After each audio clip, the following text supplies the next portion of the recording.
أعوذ بالله من الشيطان الرجيم بسم الله الرحمن الرحيم لا يستوي منكم من أنفق من قبل الفتح وقاتل أولئك أعظم درجة من الذين أنفقوا من بعد وقاتلوا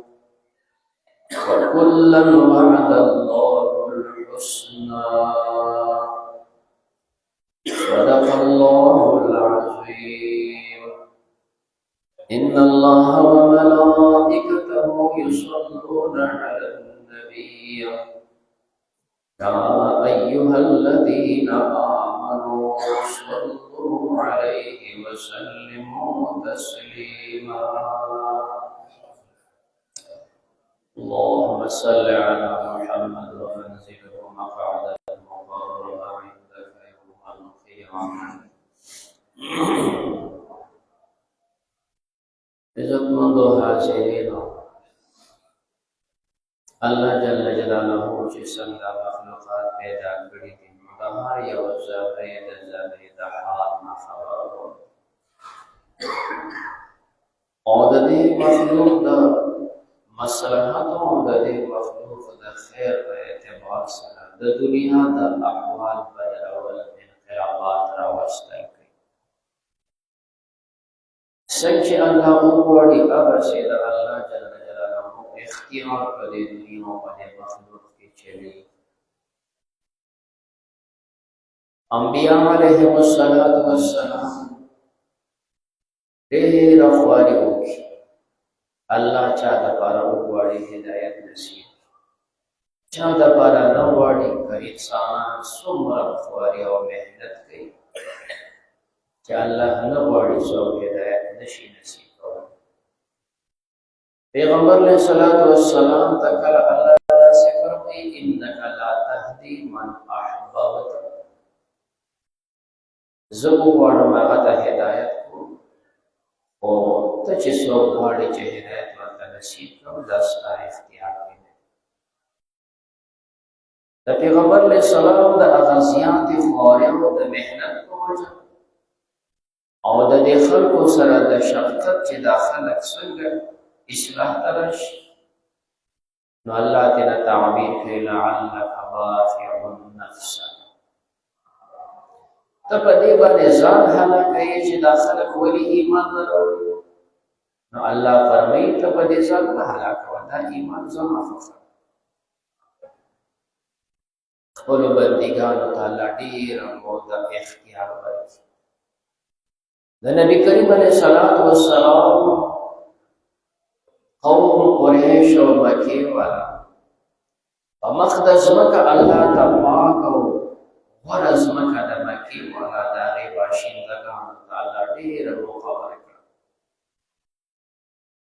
چې دوی څنګه مختل هغه سي الله دې له مخابره کړو ان تر دې چې پښپګم کال پیغمبر علیہ الصلوۃ والسلام دوی د عمرې د امت مصالحت و سره هم وکړی شي مصالحت لسو مادو باندې کړی شي یو ماده پکې دا چې کوم خلک ستا ملګري شي هغه به ستا د ډلې ملګري او چې کوم زموږ ملګري شو هغه زموږ د ډلې ملګري او چې څنګه زموږ ستا سره وعده ده نو ستا د ملګرو سره به هم داسې وعده او تا چې څنګه زموږ سره وعده ده او محفوظ د زموږ ملګري به هم دقسې محفوظ وي اووم کال تېر شو اتم کال باندې لا درېیم کال پوره نه دی مکې والا غداري وکړه دا د اسلام تعلیم دی او دا د پیغمبر علیه الصلوۃ والسلام سبق دی انسانانو ته دا درس پرېښی دی چې دوکې به نه کوئ غداریانې به نه کوئ اسلام یو صفا ښکلی دین دی چې څنګه په دې خولې وایي هغسې به دې په ډکو څنګه چې ته د چا سره خبره کې په دې خولې هغه په تا اعتماد کوي اړه به دې هم هغسې وي اړه کې به د هغې سره دوکې غداریانې نه ساتي عام ده که په خبرو کې وي، په معاملاتو کې وي، په ژوند کې وي، خو چا سره به دوکې نه کوي. پیغمبر علیه الصلاة والسلام یو ځل بازار ته راغی، یو سړی دانې خرڅوي، نو هغه دانو کې پیغمبر علیه السلام لاس ورننیسو. د میز نه چې دانې راویستې نو د پاسه اوچې دي او لاندې دانې لمدې دي. پیغمبر علیه السلام ترې نه تپوس وکړو، دوکاندار دا ولې؟ یعنې چې وي دا بېګا باران شوی و نو په دې باندې اوبه راسسېدلې وې، دا دانې لمدې شوې. نو ښکاره ده چې لمدې دانې خو څوک بیا نه اخلي، نو په دې سر ورته مامو چې دانې واچول. پیغمبر علیه السلام وفرمیل من غش فلیس منا، چا چې د چا سره داسې دوکه وکړه دا زما امتي نه دی، دی زما پاسیس. دا د خرڅولو د اخیستلو اصول دي. ته چې بازار کې کوم څیز الې عامه ده، که ته سبزي الې او که ته غوښه الې او که ته بل څه چې کوم څیز تا خوښ کړ دا څیز درباله یعنې چې کیلو په دې دی او دړۍ په دې ده، هغه څیز به ورکوي. داسې به نه وي چې ګنې ښه څیز دې مخې ته ایښی دی او بېکاره څښاوالي دې خپلې مخې ته ایښي دي، او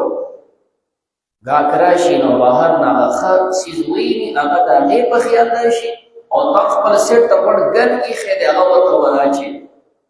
من غش فلیس منا، دا د اسلام طریقه نه ده. ته مسلمان نه یې، که هغه غوښه خرڅوې چپړې به ورته نه اچوې، که ته پیاز ټماټر خرڅوې څښاوالي به ورته نه اچوې، که فروټ خرڅوې ګندګیانې به ورته پکې نه اچوې. کوم څیز چې تا پرټ ته ایښی دی او ګاک کوم شی خوښوي او هغې دې ورسره ریټ کړی دی او مخکې پیسې به دی او هغه څیز به هغه ته ورکوې. د داسې ورکوړو معاملاتو نه راواله او د غټو نه غټو پورې اسلام چرته هم غداري نه کوي. او د پیغمبر علیه السلام او د صحابو په ژوند څوک دا داغ نشي ثابتولی چې پیغمبر علیه السلام او یا د هغه ملګري د چا سره دوکه کړې ده، چا سره غداري کړې دي، دا نشته. همیشه دپاره به د اسلام خلاف خلکو دوکې کړي، د اسلام خلاف خلکو به غداریانې کړي. دې موقع باندې پیغمبر علیه السلام په خپله واقع ولاړ دی. د مکې یو دوه قومونه خلک د دوی سره ملګري شوي دي. یو ته بنو بکر وی، دا د دوی ملګري، د دوی دشمنیانې وې د خزاعیانو سره، دا د پیغمبر علیه السلام ملګري. یو بل قوم نفاسه ورته وی، دا د مکې والاو ملګري، او بنو کعب ورته وی، دا د پیغمبر علیه السلام ملګري. دا کوم چې د مکې والا ملګري و، دوی د شپې په دوی باندې حملې وکړې. د پیغمبر علیه السلام دا ملګري ډېر زیات چې کوم دی قتل یې کړه، فعال یې کړه. او مکې والا ورسره هم خپلې اسلحې چې د هغه زمانې سوې ناغې ورله هم ورکړې او د شپې ورله خپل نوجوانان امداد لپاره هم ولېږل. او ویل هسې شپه ده، محمد د دې نه څه خبر دی چې یاره موږ یې وعده ماته کړې ده او د هغه خلاف ولاړ، خو شپه ده، د شپې چې کوم دی په یو بل باندې حملې کېږي، نو دا به څه شوي. د پیغمبر علیه الصلاة والسلام دا دواړه قومونه ملګري خراب شول. دا یو چې ته بنو کعب، دا یې دومره قتل کړه دی نورو مخالفینو چې هغې په تېښته حرام ته راورسېده. بعضې کسانو ورته ویل دا حرام دی، په حرام کې جګړې کوئ، د هغې به وجود یې نه پرېښودل. بودیل ابن ورقه یو سړی و، دا خلک د هغې کور ته دې ننوتل، هغه ورته پناه ورکړه. چې کله دا حالات لږ شانې خلاف شو، په سبا له دوی لاړ پیغمبر علیه الصلاة والسلام ته تمامه قصه وکړه. عامر ابن اسلم یو سړی و، اشعارو کې پیغمبر علیه السلام ته شکایت وکړه، موږ ستا ملګري وو، زموږ خلاف دغه خلکو داسې کاروایانې وکړې، مکې والا سره ستا معاهده وه، هغې خو خپله وعدې ماتې کړې، داسې غداریانې وکړې. نبی کریم علیہ الصلوۃ والسلام او فرمایله ضرور بزستا امداد کو بالکل بستا امداد کو ته ملګری او دا غي سره خو زما وعده به دی ولی وعده ماته ولی نبی کریم علیہ السلام دوی پسې جواب ورکړ تاسو خو زمو سره وعده بیا مو وعده خلاف ولی وکړه چې زما ملګری کو د شپې قتل کړ ای په سفر وونه وی ابو سفیان راوړل او تلاش او پیغمبر سره ملاو شو او ته وایي چې دا وعده بیا د سام نه وکړو او خیر د مخکې مو وعده کړې د لاسو کارو اوس په دا وعده پیڅه د شلو دوه تیم به هم سیوا کو او سره نوی وعده وو مدینه منوره ته راغلی پیغمبر علیه الصلاۃ والسلام ته ټول قصه نبی علیه السلام ته هیڅ سمانه ایسه ورته د سره جواب دې پوه شو چې نورې وعده را سره نه نو بس مدینه کې شروع شي او بل پسې سفر شي ابو بکر صدیق رضی الله تعالی عنہ پسې لاړ پیغمبر علیه السلام سره ستاره لوی قدر دی ستا خبره باندې زما سفارش وکړه چې خیر د وعده به نبی کو دا تیرې هېر او ته دې وقوف د پیغمبر ته چې کوم د سود سشتي چې سفارش وکړي دا سې هیڅ څوک نشي کولای د الله پیغمبر دی هغه مخکې څوک چرته ویلی شي چې دا غیر نه امید شو حضرت عمر پس راغله ته می سفارش وکړي دا وعده به بیا عمر صاحب ته دا دوه نروانی مو کړی دي دا غیر نه بیا دا خدای الله پیغمبر دې زسه نشو او که دا مشران نه کنه دا کشران به ځان سره ملګری کوم خو تاسو د پرې خودو خلک د دې نه امید شي حضرت عثمان پسې لاړ هغه ورته دا پیغمبر ته مسله شوې حضرت علی سے پسې لاړ هغه مو داسې جواب ورکړ پیغمبر ته سره شوې له الله پیغمبر دی فاطمه الزهرا پسې لاړ ته دې چې کوم دی بابا ته هغه ورته زه خو وزنا نه ګور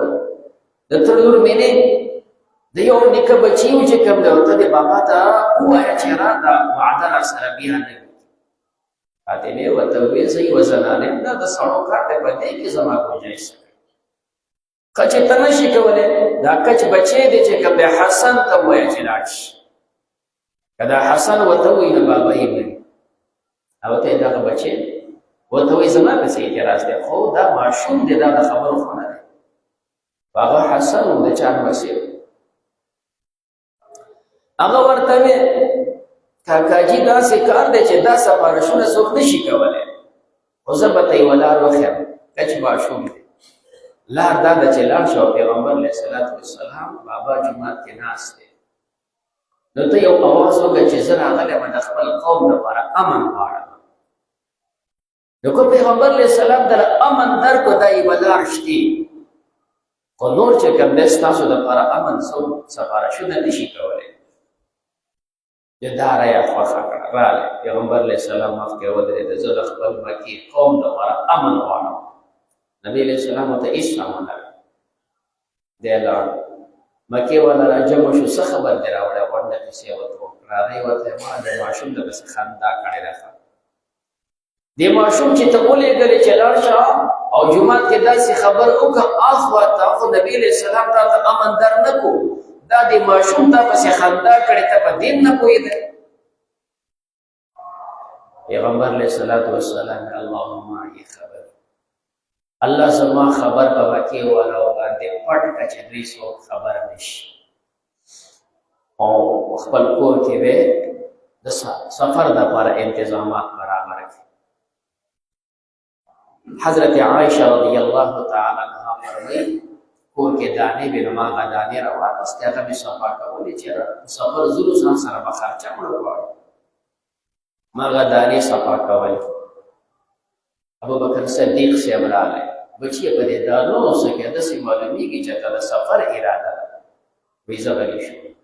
ځکه د پیغمبر علیه السلام خبرې به راز ما خپل تا شوی پیغمبر علیه السلام په سفر سي ما کې دي کوم خوا سفر ته ځي شام ته ځي دغلی شو نجد ته ځي زه غلی شوم، مکې ته ځي بیا پې غلی شوم. بابا یو بیا خو ما ځکه څه نشو ویلی چې د پیغمبر علیه السلام راز و نو ما سم خبرې کړي. صدیق صاحب لاړ، لږ وروسته چې پیغمبر علیه السلام راغی نو دی بیا راغی. پیغمبر علیه السلام نه تپوس وکړ د سفر اراده ده؟ کوم طرف ته ځئ؟ مکې ته؟ د کېدی شي.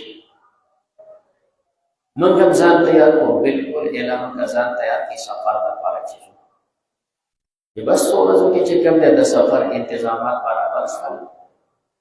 دا اتم کال دی د رمضان المبارک میاشت ده. بعضې فرمایي دویم د رمضان و بعضې وایي دا لسم د رمضان و. پیغمبر علیه السلام د مدینې منورې نه راووت او دا مهاجر انصار حضرات آس دا ورسره یو لوی جماعت 10,000 کسان دا ورسره راووتل. دا د هغه زمانې ډېر لوی د پیغمبر ملګري. لار کې را روان دی، لږ سفر چې وشو د تره زوی دی د پیغمبر علیه السلام ابو سفیان ابن حارث او سره د پیغمبر علیه السلام د ترور زوی کوم دی او خې کوم دی عبدالله ابن ابي امیه. دا د ام سلمه ورور دی. ام سلمه د پیغمبر علیه السلام بیبي ده. د ترور زوی کوم دی او خې کوم دی. دا دواړه د مکې نه را روان شوي دي راځي مدینې منورې ته ایمان لپاره. پیغمبر علیه السلام د ملګرو سره یو ځای باندې دمه کوي. دی دواړه اجازه وغوښته پیغمبر علیه السلام سره میلاوي. نبي علیه السلام اجازه ورنکړه نه به راځي، چونکې دا یو خو د بیبي روح دی. ام سلمه بیا هم په سفر ده نو ضرور د دې خور خواته لاړ او دې خور ته وایي چې ته پیغمبر ته وایي چې ماله ملاقات راکړي، زه ایمان راوړم. او دا بل د تره زوی دی دا ایمان راوړي. ام سلمه به پیغمبر علیه السلام ته وایي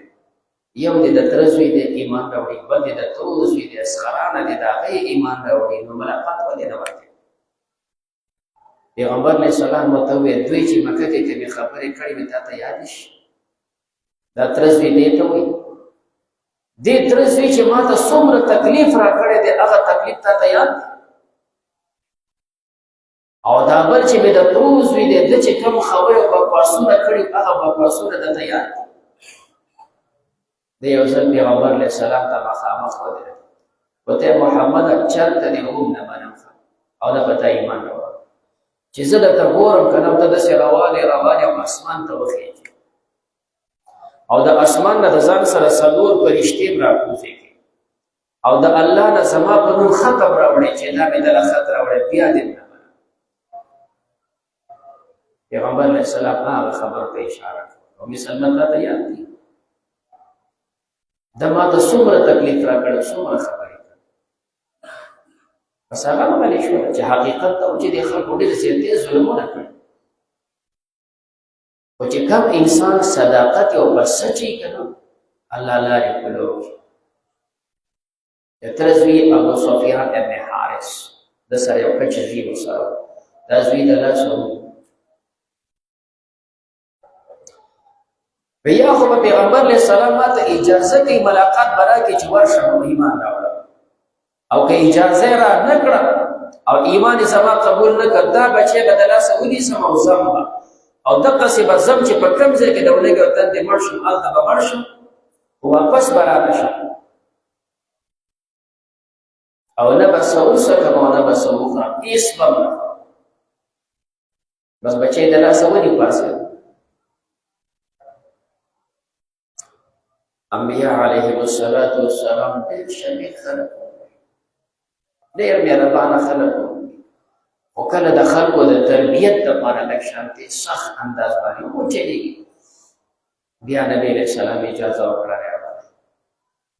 بیا دعا نه راغله ایمان یې راوړه. بیا همدا ابو سفیان ابن حارث دی واپس د پیغمبر علیه السلام راس او سهال او چې کله غزوه حنین ده یو طرف ته تر ولاړ دی عباس او بل طرف ته همدا ابو سفیان ابن حارث. نور حضرات د مین نه سیټونو ته لاړ، جنګ سخت خو خو دې دوه د پیغمبر علیه الصلاۃ والسلام خچر اب تاسې نیولې او پیغمبر علیه السلام په مخ کې روان دی خچر نیسی چې اخوا ته ډېر زیات د غشو باران دی نبی کریم علیه السلام ونه لګي دوی په دې لار کې ایمان راوړل لږ مخکې چې لاړ حضرت عباس د بچو سره روان دی هجرت دی هغه ملاو شو هغه ایمان خپل چې کوم دی ښکاره کړو خو دې د مخکې نه مسلمان او د نبی علیه السلام په مشورې باندې د مکه کې پاتې ایمان د مخکې نه راوړل خو چاته ایمان نه ښکاره بیا پیغمبر علیه السلام ته ویزه درشم مدینې منورې ته پیغمبر علیه السلام ته مه راځه ته مکه کې زموږ دپاره ښایي نو ته سره مکه کې ښې چې مکه کې څه مسایل دي نو ته موږ ته په ټیم باندې هره خبره اطلاع کوي نو دا د پیغمبر علیه الصلاۃ والسلام په حکم باندې مکه مکرمه کې ناست خو دې موقع باندې د بس را روان شو بیا یې بچي راولېږل چې کوم دی مدینې منورې ته ودی واپس د پیغمبر علیه الصلاۃ والسلام سره روان شو په همدې سفر چې کله پیغمبر علیه الصلاۃ والسلام تیاری کو یوه زنانه د مکې مکرمې نه راغله پیغمبر علیه الصلاۃ والسلام خواته راغله څنګه راغلې چېرته واده کول غواړې ویې نه ایمان دې راوړی دی نه نو اخر څنګه رالې مدینې منورې ته وایي ته دې دپاره راغله چې څه مشران خو تاسو راغلئ مدینې ته او څه مشران چې پاتې شول مکه مکرمه کې هغه دې څوک مړه کړه په بدر کې څوک دې مړه کړه په احد کې څوک چې کوم دی هغه د خپل رزق نه خلاص شوي دي د مکې هغه حیثیت پاتې نه دی او دلته تاسو د مکې غټ نوابان دلته راغلي نو تاسو پسې راغلي چې زما سره امداد وکړئ پیغمبر علیه الصلاۃ والسلام فرمایل امداد ورسره بس صداقت او په سچه باندې خبرې دوکې دراکې دا څوک نه کوي چېرته چا سره رشته واده کې وایي نه ایمان دې راوړی وایي نه نشه پسې امداد ته راغلی ما سره امداد کله چې دا مدینه منوره کې خلکو سره کافي امداد کو غاړه وکړه برابر کړه چې تله یو صحابي دی حاتب ابن ابي بلتع رضی الله تعالی عنه هغه یو خط ولیکه او دلې یو څو روپۍ ورکړې دا او دا خط به مکې ته ورسېد مکې والاو ته خط لیکلی دی مکې والاو پیغمبر علیه الصلاۃ والسلام در روان دی په داسې چې کوم دی جیش کاللیل یسیرو کالسیل داسې لښکر ورسره دی لکه څنګه چې توره شپه په شپه کې څه نه ښکاري د هغه سره دومره لښکر ورسره دی چې غوټه ځمکه یې پټه کړې ځمکه نه ښکاري داسې لښکر در روان او خلک په قلاره په سلو بځي ګوره هغه دونه په تیزۍ در روان دی لکه څنګه چې سیلاب راوځي د سیلاب مخې نه نیولی کېږي او دا خو د پیغمبر سره دومره لښکر دی که تنې تنها درشي نو هم د پیغمبر مقابله تاسو نه شئ کولی اوس خپل ځان سره سوچ وکړئ دای خط کې لیکلي دي خط په پټه باندې روان شو اخوا الله جبريل راولېږه پیغمبر علیه الصلاۃ والسلام ته ویې تا خو سوال کو چې زما خبر پټ وساته مکې والا خبر نشي خط روان دی او ستا راز افشا کړي نبی کریم علیه الصلاۃ والسلام حضرت علی سے زبیر ابن عوام سے چند حضرات ولیږل لانی ځای کې به دا زنانۍ د هغه سره خط نه والی حضور ورته رسوایې نه دوی هلته ورسېدل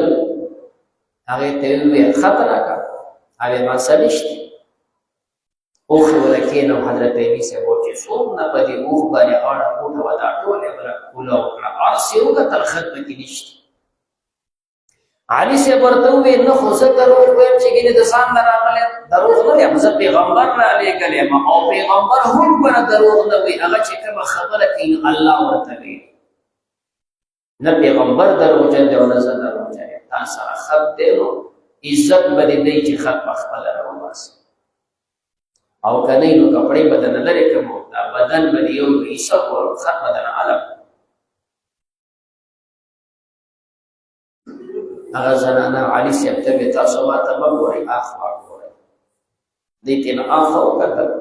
ځکه هغه خط اغېسته په کوڅو کې دننه به په پټه کې واله ده نو خامخا چې ته کوڅه را کولا وېس پړې خپل پټه بدل کې ساده بدل کې په پټه کې بغوتی وینو بدل ښکاری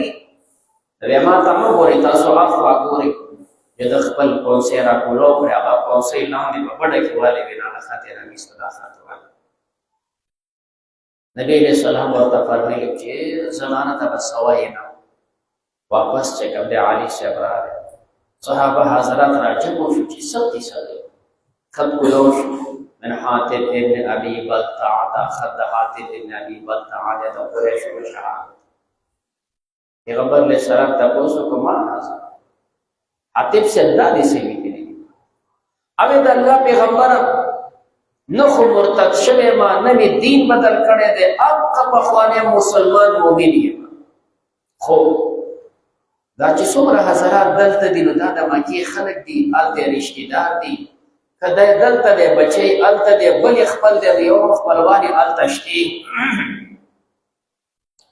سنه سره رشتہ خیال ساتي زه د مکی باشنده سره نه زه د بل ځای راغلی الته دی بچي نو ما به دا خط به ورته ولېږم چې په دې قریش مې لږ احسان یو زما د بچو به لږ خیر وساتي چې دا له تنګ نه کړي او باقي ته د الله پیغمبر دا زما ایمان دی چې ستا مخه نه نیولې کېږي حضرت عمر صاحب راپاسې د الله پیغمبر اجازه وکړه چې دا سړی والوزم دې منافق ستا راز ښکاره کړو نبی علیہ السلام ورته عمر تا ته پته شته دا بدري دی او بدر ولا اخوال خلق دي چې الله د خپل شان لایق دوی ته راښکاره شي او ته او فرمایل چې تاسو څه عمل کوئ ما بخلی دا هغه بخلی شو کړي نبی کریم علیه الصلاۃ والسلام دا اور یو چې خیال ساتل دا نه چې هغه زنانه نه چې په زنانه ملاس نه دی وځل غداري نظام ساتل د دوکې نظام ساتل دا خپل امت ته سبق هم پېښه د ماشوم خپل یو حق دی د زنانه خپل یو حق دی د مشر خپل یو حق دی دوکې بنکه غداریانه بنکه کستا سره خپل د کستا پر دی دي صفاو سوچ ژوند سره دی دا تمام نظام د الله په حکم باندې راوړي د الله په اړه چریږي الله تعالی رب ذوالجلال د ممتاز په خپل دین باندې کوی کی الله د ممتاز په خپل دین عمل نصیب کړي الله تاسو رضا شي ويا ويا استاذ زمان خير خاتمه زمان په ایمان صلی الله تعالی